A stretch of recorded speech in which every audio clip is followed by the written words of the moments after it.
Hi and welcome to Country Music Social Media Sessions, and I'm very delighted to have Colin Gordon Farleigh with me today. How are you, Colin? How are you today?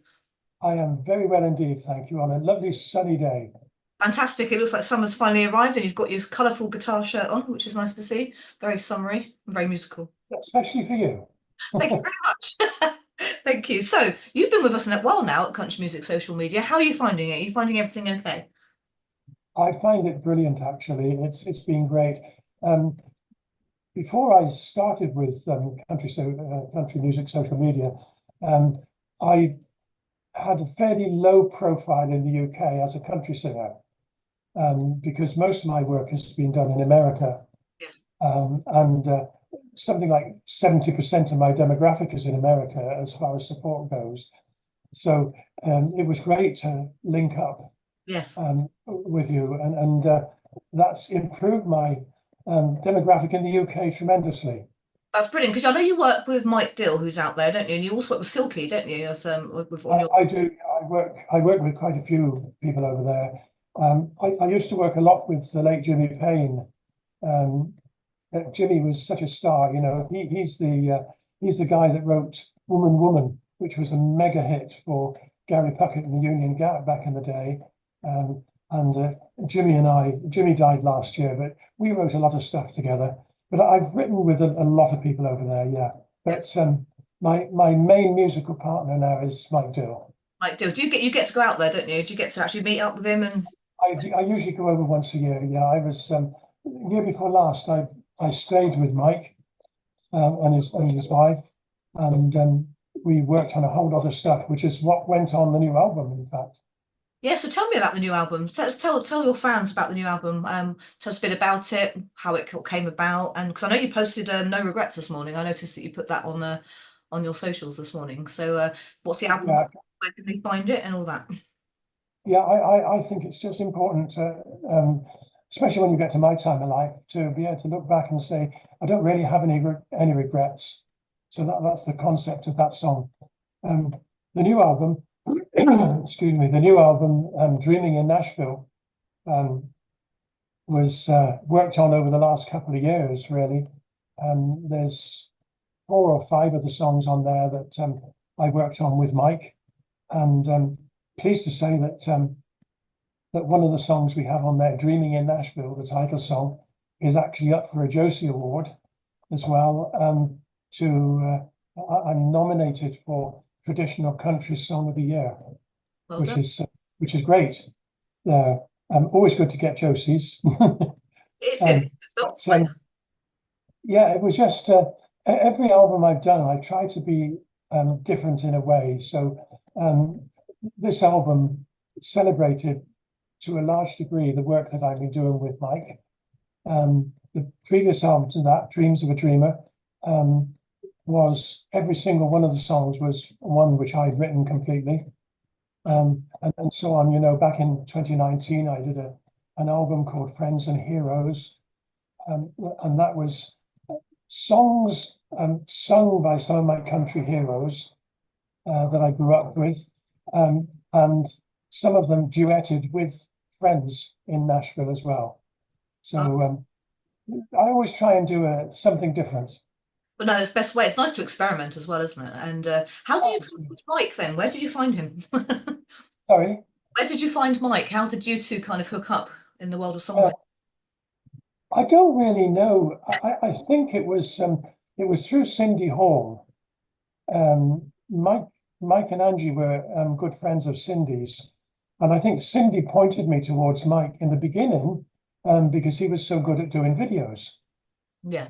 and that's how it was. And as it turned out, Mike and I are pretty close soulmates, really, in so many ways. Musically, I would say that we are definitely musical soulmates.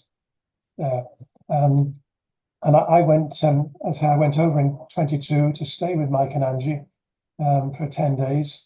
Um, Brilliant. Just next to the Blue Ridge Mountains. Oh wow. So we did some filming in the Blue Ridge Mountains for a couple of videos, Gosh. and worked on songs together, did a few gigs together. Um, and yeah, so that was great.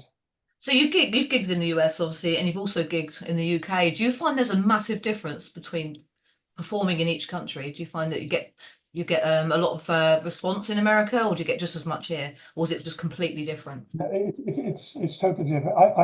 In fact, I've not gigged a lot in the UK at all.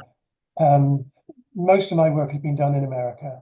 I think the big difference I find is the audiences in America, probably because I'm working with smaller audiences as well, and it's more intimate and you're more accepted for what you do as well. In the UK, um, I think sometimes people, certainly some people, seem to turn up and they want to knock you. Yes. And I've yet to meet a performer who's not always concerned about are they really good enough? You know, you go out on that stage and you're thinking, will they like me? Will they not like me? Am I okay? And my voice coach kept impressing on me a couple of years ago that every time I said something like that, she said, when you stand up, people want to like you. They don't go not wanting to like you. And I guess, I mean, certainly I found that in America, um, and to some degree in the UK. Yeah, That's but really good. it's probably mostly me Yeah. because I'm always nervous. Yes, I think nerves keeps you on your toes a little bit, doesn't it? I think it stops you from getting too complacent. Oh yeah. So yes, that's a good thing. It is. They do want to like you. They don't go out there purposely to not like what you do. But that's, there's a lot of pressure in performing anyway, isn't there? So I think wherever you do it in the world, I mean, it's great to stand up on stage and do it, but it is nerve-wracking. I'm going out to America later this year to perform in America for the first time in Texas, and it's like you don't know what to expect and that, but I'm sure it'll be great. So. The audiences are absolutely fantastic over there. Oh, amazing. Looking forward to it. I can't wait. And so we're going to play at the end of this video. I'm going to talk about that in a moment. But at the moment, what are your future plans for, you've obviously got your album out, you've just posted No Regrets. Are you looking just to keep doing as much as you can and just keep getting out there, going to America, writing with Mike and just pushing out?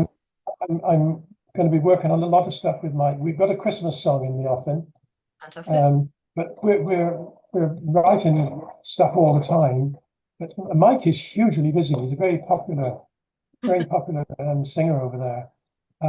So that makes a difference. But and slows us down a bit on what we jointly can do. But yeah, working on new stuff there. One of my projects at the moment is to work on a gospel album. Um, I did a couple of gospel songs which are on my current album, Yeah. and I'm looking to do a complete album of gospel songs there. So I should be working on those. I think it'll be a mixture of um, very traditional together with some of the stuff that I've written. Brilliant. And have you done a lot of gospel in the past? Because I know you did quite a bit, or you were quite influenced by gospel. Is it something you've experimented in a lot? Um, I have, and of course, in my non-guitar shirt days, I'm an ordained minister. I know, yes. Um, in the past, I've written, in fact, probably my earliest real songwriting period was I've written something around 300 worship songs.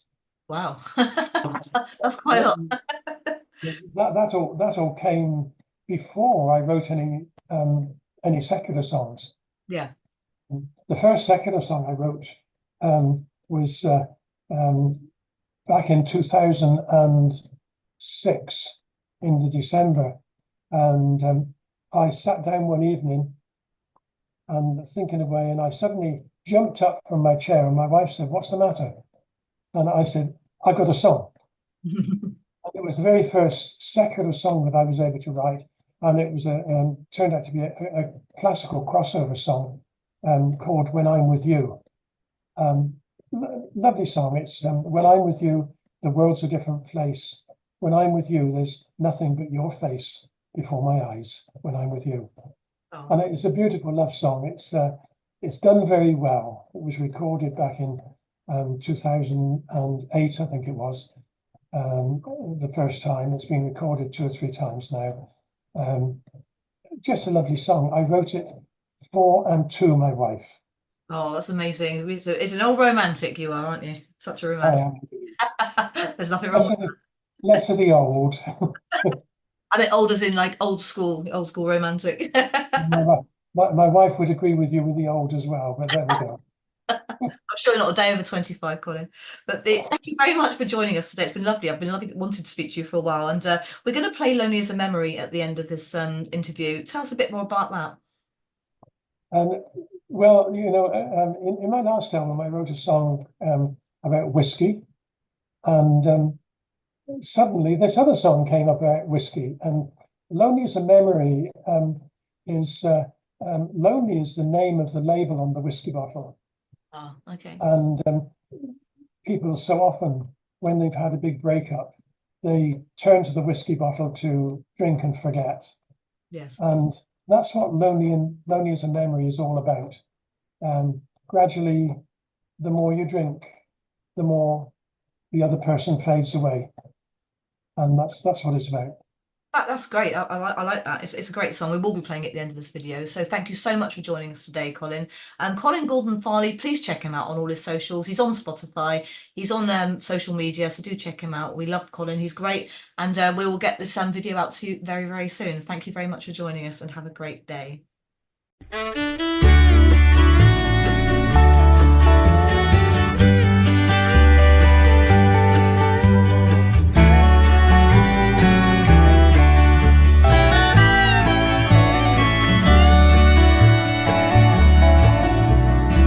One more lonely bar room in a sleazy part of town.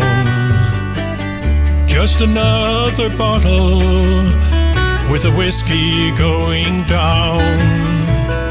Just another night and one more empty day. My memory is blurring and you're fading fast away. My whiskey brand is lonely, or so the label reads.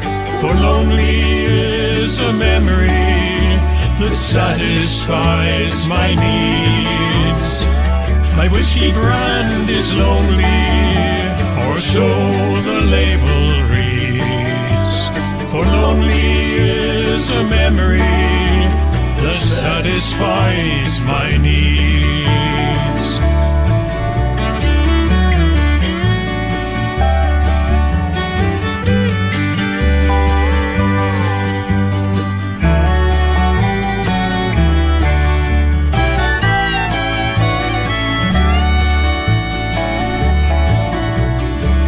All the things we said and did are just a memory. I'm struggling to remember the way things used to be. One more empty night and one more lonely day. Memories of you and me have finally gone away. My whiskey brand is lonely, or so the label reads. For lonely is a memory that satisfies my needs. My whiskey brand is lonely, or so the label reads. For lonely is a memory that satisfies my needs.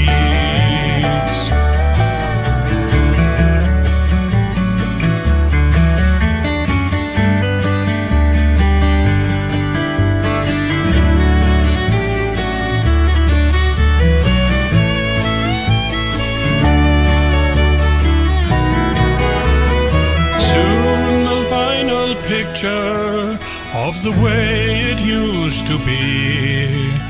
We'll stay in this bar room till there's no more you and me.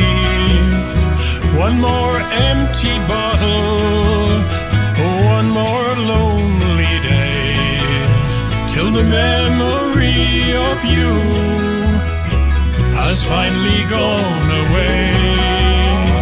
My whiskey brand is lonely, or so the label reads. For lonely is a memory that satisfies my needs. Yes, lonely is a memory that satisfies